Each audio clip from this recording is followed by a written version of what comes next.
Nobody expected the overweight security guard at Sunrise Mall to become Willow Creek's most unexpected hero. Sarah Coleman had spent 15 years building the perfect cover, hiding her elite special forces background behind a friendly smile and an unremarkable uniform that stretched over her heavy frame.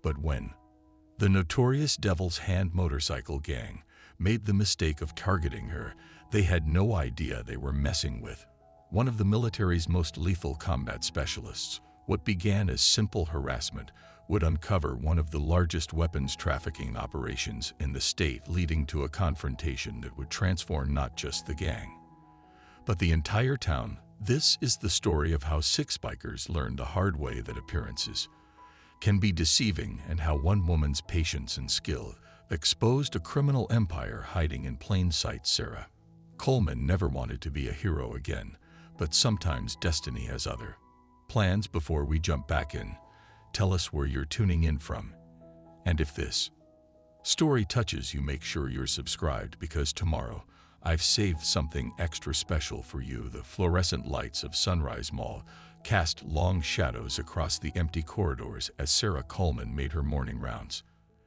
At 45, her heavy frame moved with a subtle grace that most people missed too quick to dismiss the overweight security guard and her neatly pressed uniform. She paused at each storefront, checking locks and security systems with practiced precision. Mike Peterson's footsteps echoed behind her, his keys jangling at his hip. Morning, Sarah, you're here early again. Sarah continued her methodical inspection while responding old habits. Mike, besides, someone's got to make sure everything's ready before the crowds arrive. The morning sun began to peek through the mall skylights, creating patterns on the polished floor. Sarah's trained eyes caught a reflection in a darkened store window. 3 young men loitering near the east entrance, trying too hard to look casual. She made a mental note, but didn't break her routine. In the security office, Sarah reviewed the overnight footage. Her fingers moved across the keyboard with surprising dexterity for their size, cycling through camera feeds with practiced efficiency. Mike watched her work, shaking his head in admiration. You know, I've never understood why you take this job so seriously. Most guards just watch their phones all day. Sarah's eyes never left the screens. Everyone has their standards, Mike. Mine just happened to be a bit higher than most. The weight of her past pressed against her consciousness as she watched a delivery truck arrive at the loading dock. 15 years ago, she'd been leading combat operations in places the public never knew existed. Now, she protected shoppers and teenage mall rats, and most days that was enough. Ruth Whittaker's arrival at 8:45 a.m. marked the official start of the mall's day. The elderly woman's clicking heels announced her presence before she rounded the corner, her shopping bag already in hand. Sarah, dear, I hope you'd be here today. Did you hear about those terrible bikers in Mason County? They say the Devil's Hand gang is moving into our area. Sarah's posture shifted imperceptibly. I've heard the rumors, Mrs. Whittaker. Try not to worry. We keep things pretty quiet here at Sunrise. The morning progressed with its usual rhythm. Sarah helped an elderly gentleman with his walker, gently redirected some rowdy teenagers, and assisted Maria from housekeeping with a stuck supply closet door. Each interaction was marked by her careful movements, never revealing the combat awareness that tracked every person within her line of sight. At 10:17 a.m., the first rumble of motorcycles echoed through the parking lot. Sarah was at her security desk, watching through the cameras as 6 bikes roared into to view. Their formation was deliberate, professional military precision, masked by apparent chaos. Drake Python Wilson led the group, his leather cut displaying the Devil's Hand colors prominently. Sarah's trained eye noted his bearing, the way he carried himself, ex-military, probably Marines, and the chip on his shoulder suggested a dishonorable discharge. Behind him, Marcus Anvil Thompson took up a flanking position, his massive frame intimidating even from a distance. Ray Smoke Peters melted into the background, his movements suggesting reconnaissance training. Bobby Atlas Davidson, Jake Gear Miller, and Steve Recruit Carter spread out in a pattern that would have looked random to anyone else. Trouble? Mike asked, noting Sarah's intense focus on the monitors. Just some new visitors, Sarah replied, her voice Carefully neutral, better do a walk there, make sure everyone feels safe as she stood, her uniform stretched across her substantial frame.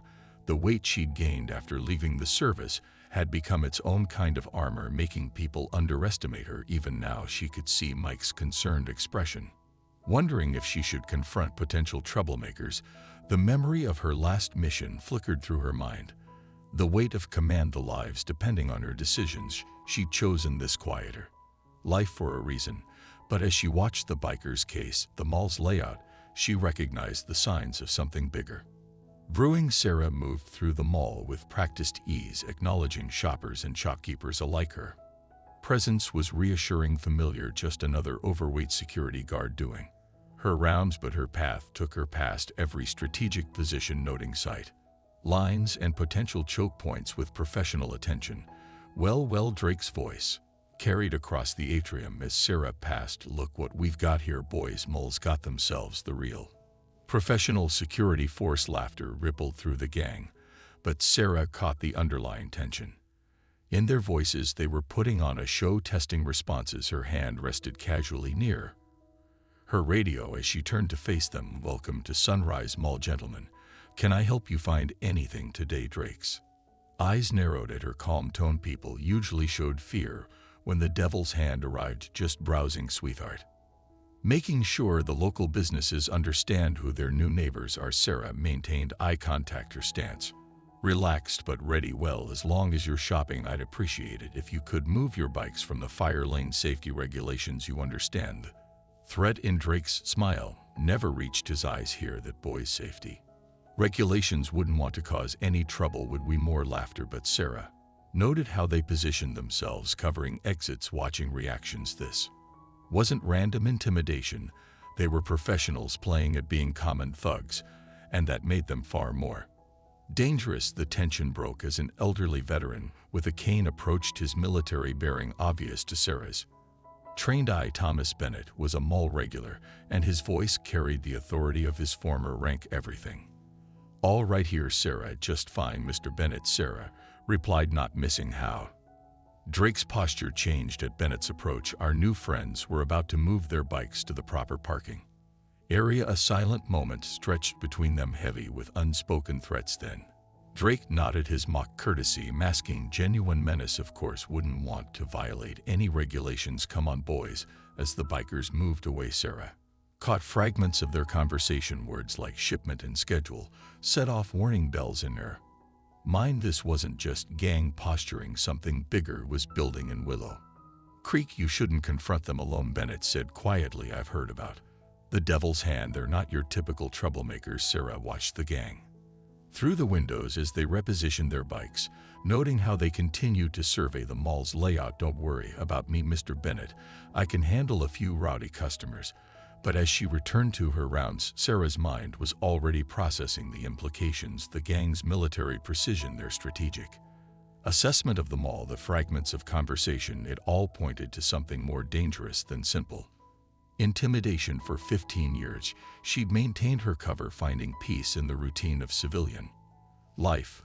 But as she watched Drake make one final sweep of the mall's layout before departing, Sarah knew her quiet life at Sunrise Mall was about to become considerably more complicated. The rumble of motorcycles faded into the distance, but the tension remained. Sarah Coleman, former Special Forces operator turned mall security guard, had recognized something in Drake's eyes, the look of a man with a mission. The question was, what kind of mission would bring a sophisticated criminal operation to a place like Willow Creek? As the day returned to its normal rhythm, Sarah's phone buzzed with a message from an old military contact. Devil's hand connected to weapons trafficking, Major Asian building watch. You're back. Sarah deleted the message and continued her rounds, her friendly smile masking the tactical calculations running through her mind. Sometimes the best way to protect people was to let your enemies think they had the upper hand. The devil's hand was about to learn that lesson the hard way. Telling and preparing this story took us a lot of time, so if you are enjoying it, subscribe to our channel. It means a lot to us. Now back to the story. The next morning arrived with an unsettling change in Willow Creek's atmosphere. Sarah noticed it during her pre-dawn drive to the mall. New faces in parked Cars watchers trying too hard to look casual. The Devil's Hand was establishing surveillance points throughout the town. Though most residents wouldn't recognize the signs, Sarah pulled into her usual parking spot at 5:45 a.m. Her movements deliberately unhurried as she gathered her lunch bag and uniform jacket through her peripheral vision. She counted 3 observers, one in a blue sedan near the loading dock, another pretending to check his phone by the employee entrance, and a third smoking beneath a burned-out light pole inside the security office. Sarah reviewed the overnight footage with practiced precision. Her fingers moved across the keyboard, cross-referencing timestamps with a mental log of known gang movements. The Devil's Hand had spent the night mapping the mall's layout, their patterns revealing military training beneath theatrical intimidation. Mike arrived at 6:30 a.m., carrying coffee and concern. "You see the new bike shop that opened on Mason Street? Devil's Hand colors everywhere. They're not even trying to hide anymore." Sarah nodded, her eyes never leaving the security feeds. Sometimes being obvious is just a way to hide something else. She noted how delivery trucks had changed their routes, avoiding certain streets. The gang was already influencing local business patterns. The mall came alive slowly, early morning walkers appearing like clockwork. Sarah maintained her usual rounds, but each movement served multiple purposes. Every time she helped Mrs. Chen open her gift shop, she also checked for signs of intimidation. While assisting Ms.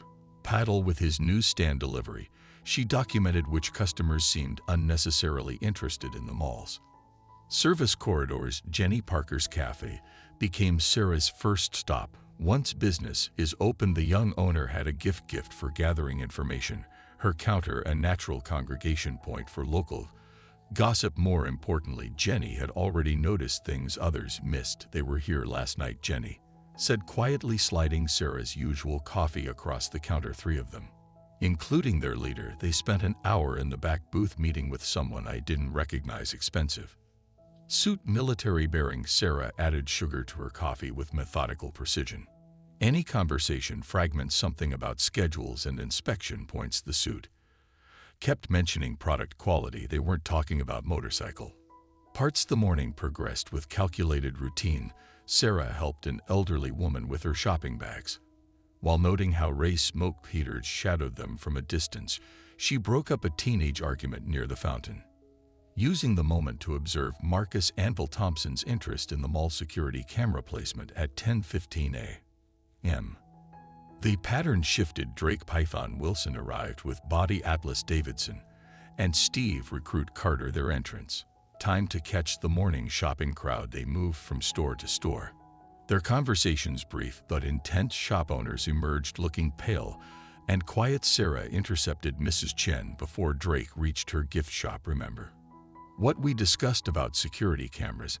Now would be a good time to mention that them." The elderly shop owner nodded, slightly understanding in her eyes when Drake entered her store 15 minutes later.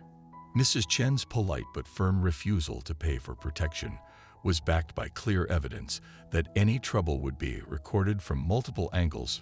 Through the morning, Sarah maintained her facade of friendly helpfulness while gathering intelligence. Her weight and uniform made her invisible to most people, allowing her to observe without drawing attention. The gang's operation was sophisticated, too sophisticated for simple extortion. Jenny confirmed Sarah's suspicions during lunch.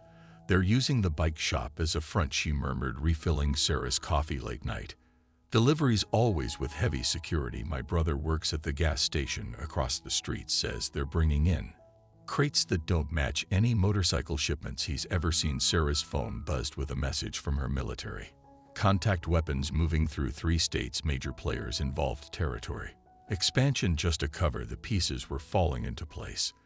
The gang's presence in Willow Creek, their interest in the mall's layout, the mysterious suited visitor, it all pointed to something larger than local criminal activity.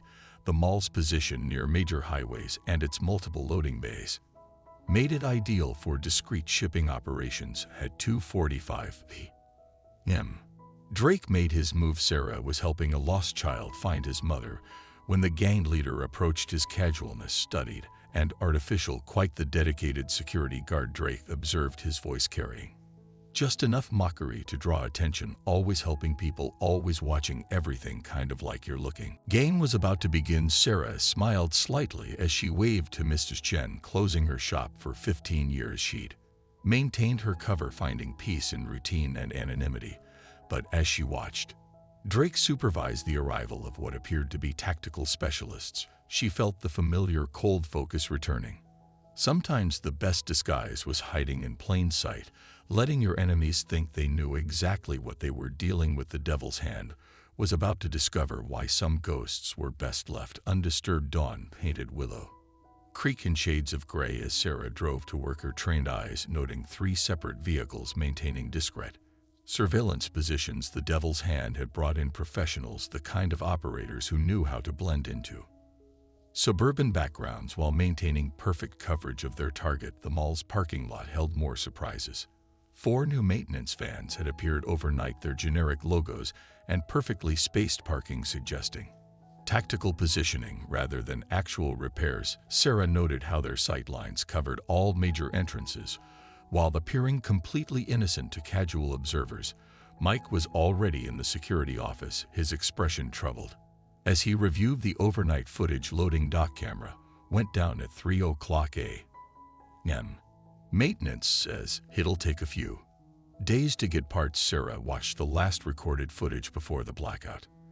Convenient timing, any delivery scheduled during the outage. That's the thing. Mike pointed to the logbook. 3 new vendors added to the overnight schedule. Paperwork looks perfect, but I've never heard of any of them. Sarah recognized the pattern: professional false documentation, creating cover for nocturnal operations.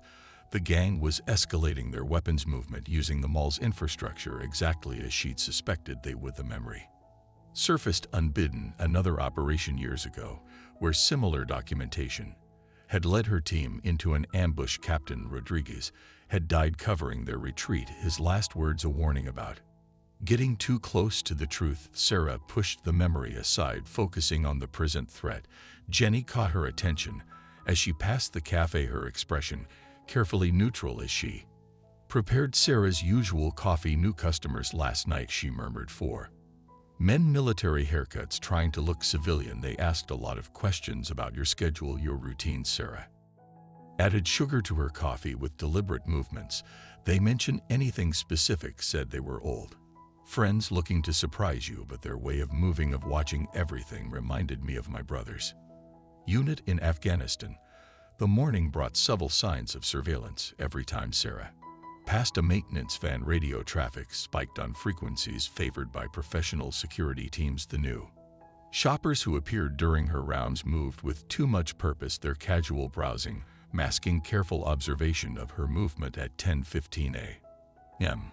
Drake Python Wilson arrived with 2 men. Sarah didn't recognize their business suits, couldn't hide their military bearing, and their eyes showed the calculated assessment of experienced operators.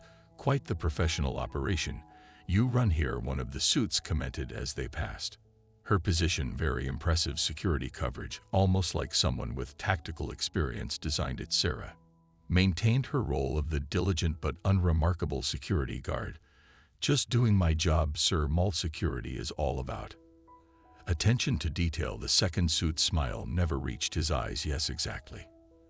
Attention to detail, like noticing things that aren't meant to be noticed. Dangerous habit in the wrong circumstances. The threat was subtle but clear. These weren't gang members playing at intimidation. They were trained professionals warning her to back off. Sarah felt familiar combat instincts stirring her mind automatically, cataloging weapons bulges and tactical positions beneath their expensive suits. Chief Anderson's arrival at noon carried its own warning. He found her near the fountain, his casual demeanor masking serious concern. Got some interesting reports about last night's activities, he said quietly. Multiple vehicles, professional teams, the kind of operation that doesn't belong in a town like Willow Creek. Anything you want to tell me? Sarah watched a maintenance worker install new cameras with suspiciously professional efficiency. Nothing concrete, chief, just some new business interests, taking a very thorough approach to local security. Anderson's expression showed he understood the real message. Had some calls from federal agencies They're very interested in our local business development, particularly any large-scale distribution operations. Mole's got good infrastructure for distribution. Sarah commented, loading dock storage areas. Multiple access points, perfect for any business looking to move product efficiently. The chief's next words carried careful warning. These aren't people who take interference lightly. Whatever you're involved in, whatever you're seeing, be careful. Some ghosts are best left buried. Sarah felt her lips twitch slightly at his choice of words. Ghosts have a way of appearing when they're needed, Chief. Sometimes that's exactly what it takes to expose what's hidden in plain sight. The afternoon soon brought more signs of escalation. Ray Smoke Peters coordinated with the surveillance teams, establishing a coverage pattern that suggested preparation for some kind of operation. Sarah noted how they paid particular attention to her card, likely planning to track her movements after work. Her phone buzzed with another warning from her military contact specialist team incoming. These aren't ordinary contractors. Watch for ex-Special Forces operators with extensive wet work experience.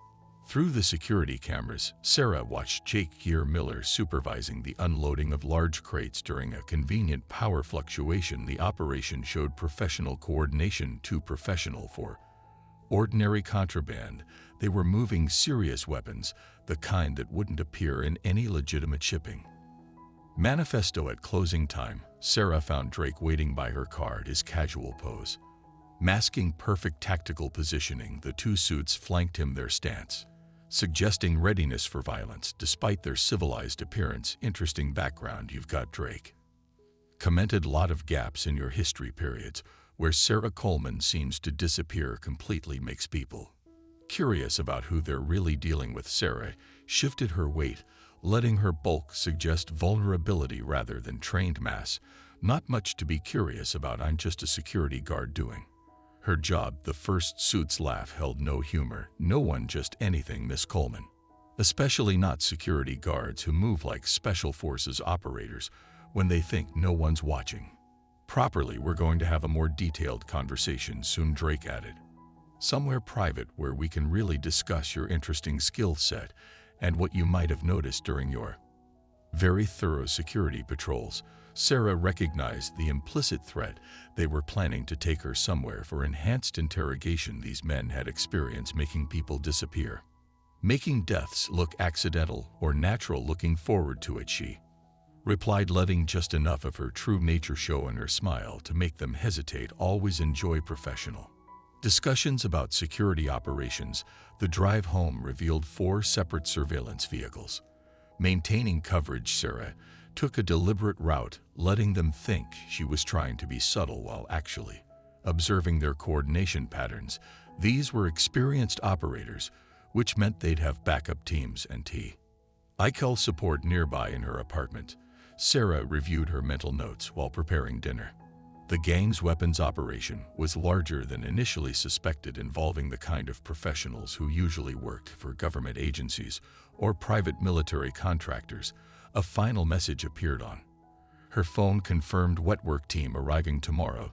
These are serious operators, the kind governments hire when they need problems permanently solved. Sarah deleted the message and continued her evening routine, but her mind was already planning counter moves. The Devil's Hand was about to discover why her old unit had given her the nickname Ghost, not just because she could disappear, but because she had a habit of appearing exactly where and when her enemies least expected. Outside, she noted 2 surveillance vehicles maintaining observation of her building. Tomorrow would bring violence wrapped in plausible deniability. Professional operators ensuring no witnesses and no evidence. They thought they were dealing with a security guard who'd stumbled onto something too big to handle. Sarah smiled slightly as she prepared for bed. Sometimes the most effective weapon was letting your enemies think they had complete control of the situation. The Devil's Hand was about to learn why some ghosts were best left undisturbed, but first she had to let them think they had her cornered. The game was entering its most dangerous phase, and Sarah Coleman was ready to remind some very dangerous people why she'd earned her reputation in Special Forces. The quiet life she'd built in Willow Creek was about to become considerably less quiet. The attack came at 2:47 a.m. Sarah had been waiting for it, her body relaxed but ready as she lay. In apparent sleep, 3 distinct sounds caught her trained ear: the slight scrape of a lockpick, the whisper of tactical boots on carpet, and the subtle click of weapons being ready. They were good. She had to give them that. Their entry was nearly silent, their movement through her apartment coordinated with professional precision. 4 operators using hand signals and night vision executing what was meant to look like a robbery gone violently wrong. Sarah remained motionless, controlling her breathing as she tracked their positions by sound. The memory of similar operations flashed through her mind. How many times had she been on the other side, eliminating targets who never saw their end coming?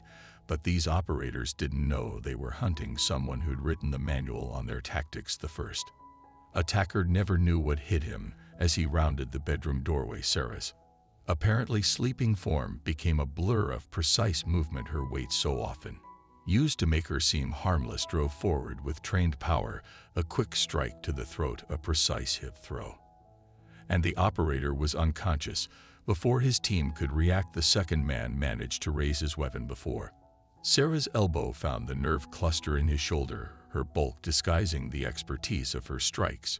She made sure to stumble slightly, letting them see what they expected: a security guard with some basic self-defense training. Getting desperately lucky she's got training, one of them hissed, his voice carrying professional recognition. This isn't some random. His warning cut off as Sarah's clumsy retreat became a perfect combination of strikes, each one carefully designed to look amateurish while hitting exactly the right pressure points. The operator dropped his weapon, clattering away unfired. The fourth man was the most dangerous, she recognized.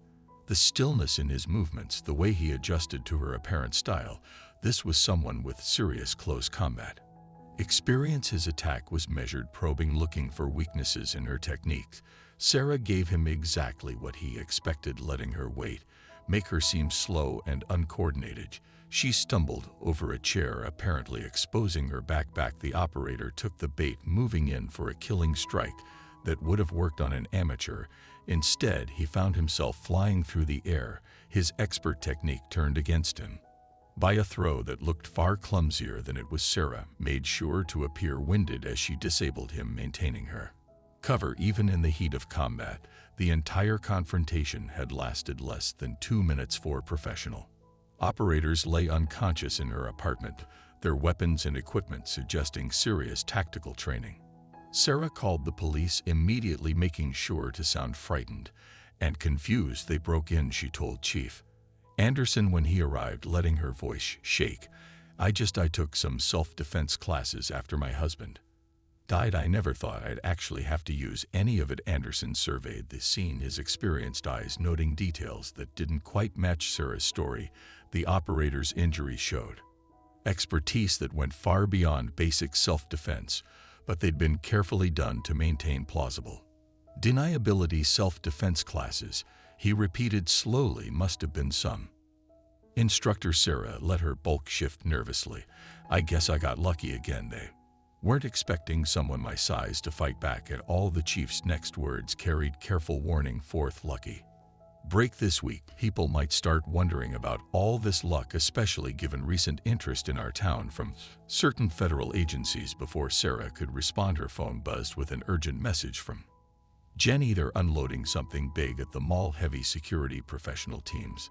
This isn't normal merchandise. The weapons shipments. Sarah realized the assassination attempt had been meant to clear the way for a major operation. Through the window, she noticed 2 unmarked vehicles maintaining surveillance of her apartment. The gang was watching to see how she handled their first serious attempt to eliminate her. Chief, she said quietly, you might want to have units watching the mall tonight. Could be some interesting deliveries coming in. Anderson studied her for a long moment, like the kind of deliveries that get people killed if they ask too many questions. Exactly like that. The chief nodded slowly. Already got reports of unusual activity. Multiple vehicles, professional security teams, the kind of operation that doesn't belong in a town like Willow Creek. Sarah's next message from Jenny carried more urgency. They're asking questions about you, about your background. Drake was here with some serious-looking people, said they needed to resolve a security issue before morning. The memory hit hard. Another operation years ago where asking questions had led to her team walking into a trap, Captain Rodriguez bleeding out in her arms, his last words a warning about the price of getting too close to the truth. She'd left the service after that, unable to face another mission where the line between right and wrong became blurred by politics and power. But now that line had found her again, threatening her new life and the people she'd sworn to protect through her window. Sarah watched Anderson's patrol car drive away, followed discreetly by one of the surveillance vehicles. The gang was tracking everyone connected to her, looking for leverage. Her phone buzzed one final time. Major weapon shipment confirmed, military grade hardware, the kind that changes the balance of power. Tonight's operation is just the beginning. Sarah deleted the message and began preparing for what came next. Her cover as the unremarkable security guard had served its purpose, letting her gather intelligence while appearing harmless. But now the stakes had changed. The devil's hand had brought serious operators to Willow Creek, people who wouldn't stop until they eliminated any potential threat to their operation. Through her apartment window, Sarah noticed 3 more unmarked vehicles taking up surveillance positions. The gang was escalating, bringing in more professional assets to deal with what they now recognized as a serious problem. They thought their failed assassination attempt would make her back off, make her realize she was out of her depth. Instead, it had confirmed everything she suspected about their operation, the level of their response, the quality of their operators. This wasn't just weapons trafficking, this was something bigger. The kind of operation that involved government-level resources and training. Sarah began her preparations carefully, maintaining the appearance of a frightened woman while her mind planned counter-moves. Sometimes the best way to expose a major operation was to let them think they had to eliminate a witness. The devil's hand was about to learn why her old unit had given her that nickname, not because she disappeared, but because she had a habit of appearing exactly where and when her enemies least expected. The sun rose over Willow Creek as Sarah prepared for her shift at the mall. She moved with deliberate heaviness, letting the surveillance team see exactly what they expected: an overweight security guard who'd gotten lucky against professional operators. But beneath her carefully maintained facade, the cold focus of combat readiness had returned. The quiet life she built was about to become considerably less quiet. But first she had to let her enemies think they had her figured out. Sometimes the most effective weapon was letting your opponents believe they had complete control of the situation. The devil's hand was about to learn that some ghosts were best left undisturbed, but first they had to think they had her cornered. The game was entering its most dangerous phase, and Sarah Coleman was ready to remind some very dangerous people why she'd earned her reputation in special forces. The question wasn't whether there would be violence, it was how to ensure it exposed the right targets while protecting the innocent people caught in the crossfire. The mall's loading dock buzzed with unusual activity. When Sarah arrived for her morning shift, 3 unmarked trucks had taken positions that effectively blocked most camera angles, while men in maintenance uniforms established a perimeter that was far too professional for simple delivery workers. Sarah noted Jake Miller supervising the operation, his movements showing military precision as he coordinated with the security teams through seemingly casual observe. She counted 12 operators dispersed throughout the area, their positions creating overlapping fields of fire while appearing completely innocent to casual observers. The memory surfaced another operation years ago where similar delivery patterns had masked the movement of specialized weapons. That mission had ended with 3 dead civilians. When the target realized they were being watched, Sarah pushed the thought aside, focusing on maintaining her cover as she made her morning rounds. Mike caught her attention as she passed the security office. Loading dock cameras went down again last night. Maintenance says it's electrical interference, but something feels off. Sarah reviewed the last footage before the blackout, noting how the truck positions matched standard military convoy formations. Any shipping manifests for these new deliveries. That's the weird part, Mike. Implications: wash for cleaners arriving within 24 hours through the security feeds. Sarah watched Jake Miller coordinating with new arrivals, men whose bearing suggested the kind of specialized training used by government sanctioned wet work teams. the kind of operators who made problems disappear permanently while maintaining perfect deniability. Chief Anderson found her as she completed her rounds. His expression grave. Got some interesting calls from federal agencies. Seems our local business development has attracted serious attention, the kind of attention that gets people killed. Sarah noted how the gang's surveillance teams tracked Anderson's movements, cataloging everyone who might know too much. Lot of new faces in town. Chief professional faces like the kind of professionals who tried to kill you last night. Anderson's voice carried careful meaning, the kind of with tactical training and government-grade equipment. Before Sarah could respond, her radio crackled with Mike's voice. Multiple vehicles entering the loading dock, more deliveries. But these guys, they're different, military different. Sarah watched through the cameras as unmarked vans arrived, discouraging teams of operators whose movements showed the kind of training that didn't exist in civilian organizations. The devil's hand was escalating, bringing in serious assets to clean up potential security leaks. The memory of Captain Rodriguez's last words echoed in her mind. Sometimes the biggest threats were friendly faces. She'd left the service after that mission, unable to face another operation where the line between right and wrong became blurred by politics and power. But now that line had found her again, threatening not just her cover, but innocent people who'd become caught in the crossfire. Jenny's discovery had accelerated their timeline, forcing them to move before their operation was fully established. Sarah's phone buzzed one final time. Wet work teams deployed, full sanction for cleanup operation. Anyone connected to potential leak is considered acceptable collateral damage. The sun climbed higher over Willow Creek as Sarah calculated options. Her cover as the unremarkable security guard had let her gather intelligence, but now it was putting others at risk. The devil's hand had brought in professional cleaners, the kind of operators who eliminated problems permanently while maintaining perfect deniability. Sometimes the most effective weapon was letting your enemies think they had complete control of the situation. But as Sarah watched more tactical teams arrive, she realized the game had changed now. It wasn't just about exposing their operation. It was about protecting innocent people from the kind of cleanup that left no witnesses and no evidence. The time for playing the harmless security guard was ending. The devil's hand was about to learn why some ghosts were best left undisturbed and why Sarah Coleman had earned her reputation in special forces. The question wasn't whether there would be violence, it was how to ensure it exposed the right targets while protecting those caught in the middle. Sarah's morning routine at Sunrise Mall took on new urgency as she tracked multiple surveillance teams through the security cameras.